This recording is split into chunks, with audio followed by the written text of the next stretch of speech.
দর্শক আসসালামু আলাইকুম। অধ্যক্ষ দেলোয়ার হোসেন আজিজি স্যার এমপিভুক্ত মাধ্যমিক উচ্চ মাধ্যমিক শিক্ষা বা মাদ্রাসা শিক্ষার শিক্ষক কর্মচারীদের উনি প্রধান। এই নবম পে স্কেল বাস্তবায়নের দাবিতে উনি কিন্তু গুরুত্বপূর্ণ ভূমিকা রাখছেন প্রথম থেকেই। কারণ নবম পে স্কেলের সাথে কর্মচারীদের এবং শিক্ষকদের এখানে জীবনের নিরাপত্তা বলেন, জীবনের মান উন্নয়ন বলেন বা সচ্ছলতা বলেন, মানবতার জীবন থেকে মুক্তি পেয়ে স্বাভাবিক স্বস্তিদায়ক জীবনে ফিরে আসার ক্ষেত্রে খুবই গুরুত্বপূর্ণ। এই আন্দোলনের সাথে উনি প্রথম থেকেই একত্রতা প্রকাশ করছেন, যে কারণে উনি শিক্ষক কর্মচারীদের যে আন্দোলনটা আলাদাভাবে ছিল ওটাকে বাদ দিয়ে সরকারি কর্মচারী দাবি আদায় ঐক্য পরিষদের সাথে সমন্বয় করে কিন্তু আন্দোলন করে যাচ্ছেন। 6 তারিখে উনি ওনার ভেরিফাইড পেজে একটা তথ্য জানিয়েছেন। 6 তারিখে সকাল 8:30 সকল শিক্ষক কর্মচারীদের টিএসসিতে আসার জন্য আহ্বান জানিয়েছেন। টিএসসিতে সোজা মিছিল নিয়ে যাবেন শহীদ মিনারে।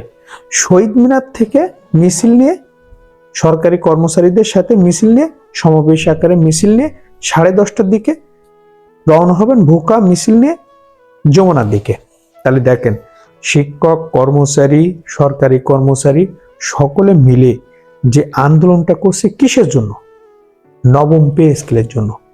এই নবম পে স্কেল দেওয়ার জন্য সরকার পে কমিশন গঠন করে তার কাছ থেকে চূড়ান্ত রিপোর্ট বা প্রতিবেদন নিয়েছেন, এটা ফাইনাল। এখন কাজ হলো বাস্তবায়ন করা বা প্রকাশ করা।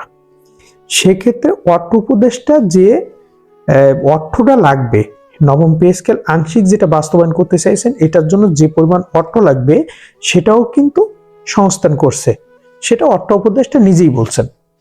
আবার এটা কিন্তু একবারে বাস্তবায়ন করবে না, ধাপে ধাপে।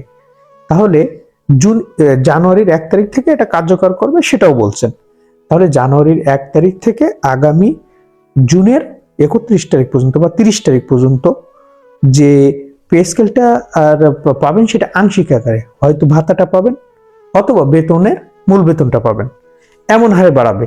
আর 1 জুলাই অর্থাৎ 1 জুলাই থেকে পূর্ণ আকারে 2026-27 অর্থ বছরের 1 জুলাই থেকে পূর্ণ আকারে পে স্কেলের সমস্ত সুযোগ সুবিধা, সমস্ত ভাতা, বেতন সবকিছু পাবেন। এটাই কিন্তু নির্দেশনা বা এটাই কিন্তু বলছিলেন। সেটাও কিন্তু সরকারি কর্মচারীরা অনেক অংশে মেনে নিয়েছিলেন, অনেক অংশে নেননি। কারণ তাদের দাবি হলো 60টা দাবি ক্লিয়ার করতে হবে। গ্রেড সংখ্যা এখানে একটাও কমায়নি, গ্রেড সংখ্যা কিন্তু 20টি রাখছে, সেটাও কিন্তু মেনে নেছে। বেতনের একটু এদিক সেদিক হলেও সেটাও মেনে নেছে। সবকিছু কিন্তু ম্যানেজ করে নিচ্ছে, কর্মচারীরা মানিয়ে নিচ্ছে। কারণ নবম পে স্কেলটা খুবই জরুরি, দেওয়াটা খুবই জরুরি, যে কারণে তারা এই বিষয়গুলো মেনে নিয়েই চলতেছে। তারপরেও যদি তাদের সাথে এরকম বৈষম্য করা হয়, তাদের সাথে যদি ইনসাফ না করা হয়, যখন আপনি রাষ্ট্র সংস্কার বা রাষ্ট্র মেরামত করতে চাবেন তখন রাষ্ট্রের যে যন্ত্র দিয়ে মেরামত করবেন সেই যন্ত্রটা তো এই সরকারি কর্মচারীরা, এই কর্মচারীদের মেরামতটা তো আগে দরকার। এখন কর্মচারীদের পেটে ভাত নাই, মানবতার জীবনযাপন করছে, ঠিকঠাক ভাবে তারা জীবনযাপন করতে পারতেছে না, তাদের জীবনকে লিড করতে পারতেছে না। তাহলে কিভাবে তারা এই রাষ্ট্র সংস্কার বা মেরামতে কাজ করবে বা অবদান যে 100% ইনপুট কিভাবে নেবেন তাদের কাছ থেকে? তাদের তো চিন্তা করতে হয় যে সরকারি চাকরির পাশাপাশি তাদেরকে আলাদা ব্যবসা কিংবা আলাদা কাজ করতে হয়, কারণ ওইটা না করলে তো সে তার সংসার চালাতে পারবে না ঠিকভাবে। অতএব যারা এই কমিশন বা যারা এই পে স্কেলের সাথে জড়িত, যে সকল কর্মকর্তা সদস্যরা জড়িত, তারা বিরোধিতা না করে, উপদেষ্টারা যারা জড়িত তারা বিরোধিতা না করে এটা বাস্তবায়নের ক্ষেত্রে যে কাজ করা যায়, গেজেট প্রকাশের ক্ষেত্রে যে কাজ করা যায়, আমি আশা রাখবো তারা সেই কাজগুলোই করবেন।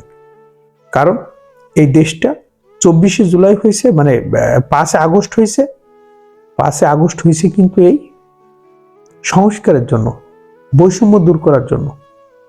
তাহলে কেন এখন এগুলো থাকতেছে? এটা একটা প্রশ্ন থেকে যায়। অতএব আপনাদের শুভবুদ্ধির উদয় হবে এবং পে স্কেল গেজেট প্রকাশ করবেন, এটা আশা করি আজকে ভিডিও এখানে শেষ করছি। তো প্রিয় দর্শক, ভালো থাকবেন এবং আমাদের ভিডিওটি ভালো লাগলে অবশ্যই সাবস্ক্রাইব করবেন। আসসালামু আলাইকুম।